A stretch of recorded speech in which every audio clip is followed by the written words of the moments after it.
recording in progress. And for my Canadian fans, recording in progress. Love the subtle differences in our language.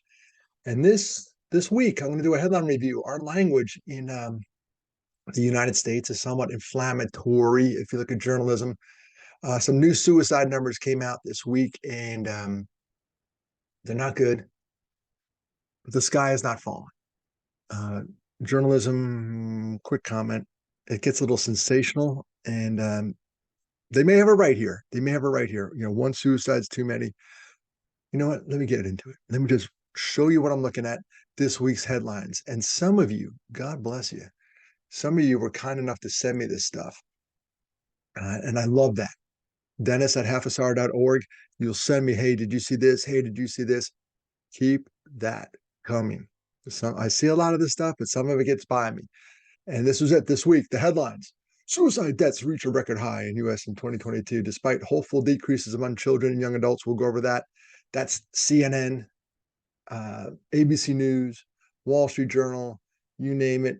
No matter where you're on the political spectrum, everybody covered this story. It's a big deal. And I was like, why this? Why are we talking about this now? What happened? And what happened was the CDC released a report, a summation of sorts of the provisional 2022 data. And in the suicide prevention world, and even the overdose and alcoholism, we'll go over that, the data comes in slow. And right now it's like 99% baked. But here's the data. We knew this. I started talking about this about a month or two ago. They released some of the provisional data in 2022, and it's not good. That's a fair statement. And so those newspaper headlines were spot on. We're at 49,449 deaths per year to suicide. Deaths per year. And this graphic I got, oh gosh, had to be 3 or 4 months ago. And then all of a sudden I was like, why this week is my mailbox blowing up? And then the CDC released this report here. There it is. This came out November 2023. It came out 2 days ago. And this is where the media picked up on it, came across the wire, and they said, wow, here we go. We're not doing so hot. So let's break it down. A closer look at this data. Methods. The data is based on 99% of all 2022 death records. That's why I say it's like 99% baked. It's there. The data trickles in. Suicides are tough to determine. And sometimes, like here in our great state of South Carolina, the coroners may rule it accidental overdose or something else to spare the family shame, whatever goes into it. I had 2 brothers die by suicide. We didn't go around talking about it at all. So I get it. Totally get it. I believe the numbers are underreported. So let's say it's over 50,000. Right? That's a fair statement. Started saying, wow, they kept saying in the newspaper articles, record high, record high. We also have a pretty high population compared to days gone past. And for a while, our population was going a low rate of change. But I guess we're back. We increased 0.4% to 333 million Americans, 333, 287, 557 in 2022. It's a lot of people, 330 million people. And so what I'm trying to say with that point is, yes, the numbers for completed suicides are high, but the population is also high as well. And there's a way to make all things equal, and that's to adjust the suicide rates calculated as a number of deaths per 100,000. That helps a lot. Sort of like handicapping it in a sense. You say, well, we have 49,449 out of 333 million people. What does that look like? Well, the best way to look at it is, how many people do we lose per 100,000? Best way to look at it. And they do this for a lot of disease states, and it just kind of equals the playing field. It's like I'm trying to equate it to like a golf handicap system, makes everything equal in a sense. Great way to look at it. Let's look at it for suicides.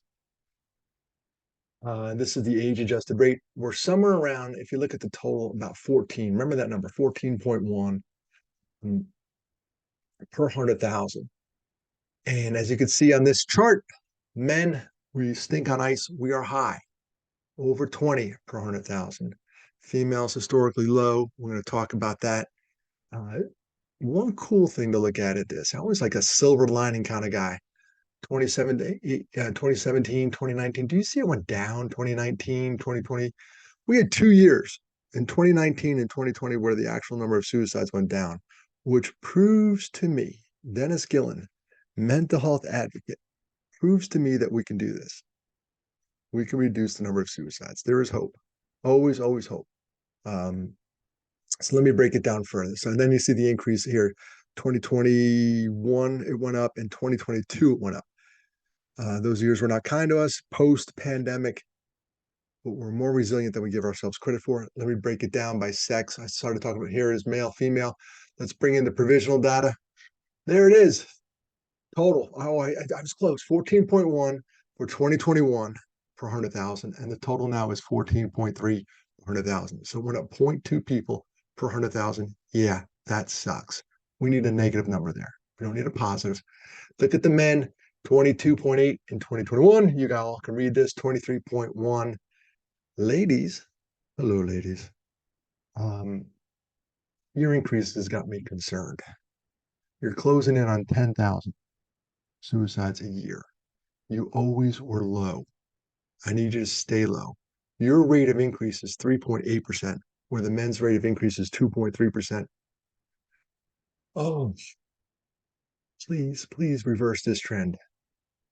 I'm going to go on a limb here.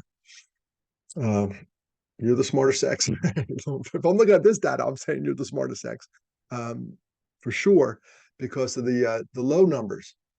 But you went at 5.7 to 5.9. You need to tap the brakes. I'm going to talk about the females and mental health. Suicides are the bottom rung of that ladder, and we need to go upstream and talk about mental health. Mental health for women manifests itself in different ways, and I know this because I bring students and females up on stage with me, and I try to encourage them to learn how to speak about this. And a lot of it, there's a lot of different disorders that women deal with, mostly eating. I'm thinking about top of my head, eating disorders and other stuff that they deal with in a different plane than men. Men just go in the woods and we don't come out, and that chaps me. All right, I'm trying not to curse. If you hear me pause, I'm trying not to curse. I don't drink or smoke, but boy, when I start looking at stuff like this, I just feel like letting a few rip. So I get a little, but profanity is a sign of a feeble mind, and I'm working on it. Here we go. Break it down further, Uncle Dennis. Here we go. And my wife hates when I say Uncle Dennis. Makes me sound old, but I'm old. All right. By age, there's some good news in here. 15 to 24 and 25 to 34. 15 to 24, they went down 8.4%. Way to go, kids. Way to go. Proud of you. You're more resilient. You knuckleheads, and I say that as a term of affection, you dealt with a lot with COVID. That came at you hard. School was disrupted, proms, seasons, sports. Whatever you were into, it got disrupted. Now look at you. Look at you coming back, bouncing back. You're miles now. Because like I have to go over to my people, 45 and higher, and look at those numbers. Every one of those went up 45 to 54, 55 to 64. Really concerned 75 and older. But silver lining, 15 to 34 down. Way to go. Now I wrote a little note there, and on the right I'll have these little notes. 45 to 64. I need your help. Why, Dennis? Why do you need our help there? I may have trouble getting those folks in a room, especially men. I'm back on the men kick. I have trouble getting those folks in a room. I'll do a community event. The women will show up for sure. Guys, not so much. We need to talk about this stuff. But I really have trouble getting that group in a room. I do a lot of talking, speaking at colleges. There's one there in West Virginia. That's my alma mater. Hey, I got to tilt this down. I have a shirt on that says Kennesaw State. Yeah, that was a good program. Colleges are great. High schools, even better. They have to be there. We can get them in a room. I can get them in a room, and I can keep them. I can keep them activated. That's for sure. I just have a little trouble, and I need your help. Maybe you all can brainstorm. How do we get the 45 to 64-year-olds in a room? And then 65 and higher, I'm working on some programs there. They seem to come together. I go to some church events, nursing homes, you name it. I can get them in a room. But that 45 to 64, the elusive working folks, long days, a lot of responsibilities. I get it. Nearing retirement. How do I get them in a room? That's why I need more corporate gigs. I could do it that way. All right, enough of that. There it is. There's the breakdown. Way to go. 15 to 34. I should have typed that in there too. I'm proud of all of you. Here's the provisional data. I want to look at this by race. I have to blow this up a little bit. There we go. Blow it up. Um, American Indian or Alaskan Native down. Numbers are really high for their population, though. Um, what are I looking here? Oh, my brothers from another mother, 3.6%. Another group that was historically low were my African Americans. Maybe it's culturally, I can't speak for it. Whatever the number was, it was low. I needed to stay low. 3.6% increase, white folks 2.1%. Um, and I'd love to see all of these, all of these. Look at the Native Hawaiian or other Pacific Islander off the chart there, went up. Low number, but it's high as far as percentage wise. And Hispanic Latino, geez, 4.3%, multiracial 7.9%. At one point in my life, I would like to see all these numbers, no matter what race. I don't care. Suicide doesn't care. It doesn't care what color you are or what your beliefs are. It comes at you, this desperation. I'd like to see all these numbers on the left side with negatives, like the American Indians or Alaska Natives. All right, there we go. And again, if you want these slides, contact me. I'll send you all I got. Further breakdown. Bring it home. Bring it home, Uncle Dennis. There was a phrase coined in 2015. Two researchers out of Princeton called this thing "deaths of despair." Um, they were looking at a like a Rust Belt population of white folks, and then people extrapolated it to all across America. These are deaths of desperation, and I look at it as people who just lost hope, or there's some pain. Some, yeah, a lot. But let's add them all up. Overdose deaths. 106,000 folks die by overdoses. Alcoholism. 104,000 excessive alcohol use. Check that. 140,000 deaths. I have a typo there. I started typing 104,000, checked it. CDC says about 140,000 deaths in the United States. So we're at 106, 140, and then I'll add in my suicide numbers of 49. And this was really concerning for a developing country like the USA. We have a life expectancy that's declining after decades of progress. And that, my friends, is cause for concern. In the great states, um, from Maine to California and Hawaii and Alaska, why are our death rates going down? I'm pointing at these, the deaths of despair. It's wiping out folks. Here's the math. There is hope. Let's look at the math real quick. 106 overdoses, alcohol. I told you 140, 49,449. My suicides total 296,148. That's a lot of people. That's a lot of people. How many people, Dennis? Well, the other day I watched the Michigan Ohio State game. That's always a great football game, great rivalry. A lot of people were there. I've been there in that stadium. I saw Michigan play Michigan State back in the day. I was there once. They get about 106,000 people. And at that game, they had 110,615. I counted them on TV. No, 110,000. So how many people is the 296? It's two sold out Michigan Ohio State games, and we still have 75,000 people outside the stadium waiting to get in. That's how many people we lose to these deaths of despair. Oof, as I say. I love that word. Oof, when someone gives me a comment like that, like oof, oof, without cursing. There's hope. Where's their hope, Dennis? Well, talking about mental health is getting better, easier, and relatable. More and more people. When I started this, I started talking about my brothers. I lost two brothers to suicide, 83 and 94, and I didn't talk about them until 2011. Yeah, I'm part of the stigma I'm now fighting, but guess what? The stigma is getting easier. Now a lot of people are talking about mental health, and we're going upstream, right? That's a term they use in suicide prevention, and we can use it for the other deaths of despair. That if you're pulling people out of the river, they keep drowning in this river, and you keep pulling them out. Wouldn't it be smart for you to go upstream and see how they're getting in the river? Is there a broken bridge or is there a road or something that needs to be repaired? Let's stop them from falling in the river. So people always use that term. Let's go upstream.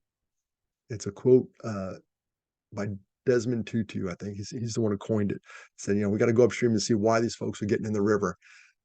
Talking about mental health and the people in the river is getting easier, and people are pulling themselves out of the river and saying, "Whoa, that sucked," and let me tell you about it. And it's really cool. And a lot of people send me a lot of other folks doing what we do at the Half a Sorrow Foundation, and it really dovetails well. They send me other people talking about what they went through, and perfect for our mission because we get our name from a Swedish proverb where a shared joy is a double joy, a shared sorrow is half a sorrow. Whoa. So keep sharing it. It's getting easier and easier.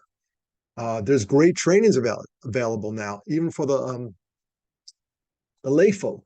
There's another typo. It's called Soul Shop. Great trainings for Soul Shop is one for faith-based. They have one for right now. They're focusing on Christianity. They're working on a Jewish program. They have one for Black churches in the that's up and running. I love that because you get to go into a place where we normally don't talk about mental health, a church, and talk about mental health, and the doors are opening up big time in the based faith-based communities. And it's really cool to see. QPR is called Question, Persuade, Refer, evidence-based program. I can bang that out probably in an hour, hour and a half. Hour and a half's best. If you want to do a QPR training, find us. Safe Talk is about 3.5 hours. That's from Living Works, great company that does a lot of this and assist applied suicide intervention skills training. That's 2 days, intense intervention training, awesome. We've done a lot of those with the South Carolina Department of Mental Health, which is great. Thank God we have them here in our state. And I'm going to throw in there a shameless plug. My keynote. My keynote opens up some doors. Sorry about that little break, a little refreshment break. But my keynote talk has been a wild ride for me. I get up there and talk about the death of my two brothers and what I did. Then we go over risk factors, warning signs, a lot of learning, and we end up on hope. And it's been wild because I get to meet a lot of people, and people are still awesome. Contrary to popular belief, people are still awesome. They will blow you away. Just get in the trenches, get in the arena, and just start talking to folks. Try to be a little extrovert if you're an introvert, and meet people where they are. It's unbelievable. Your faith in humanity is restored.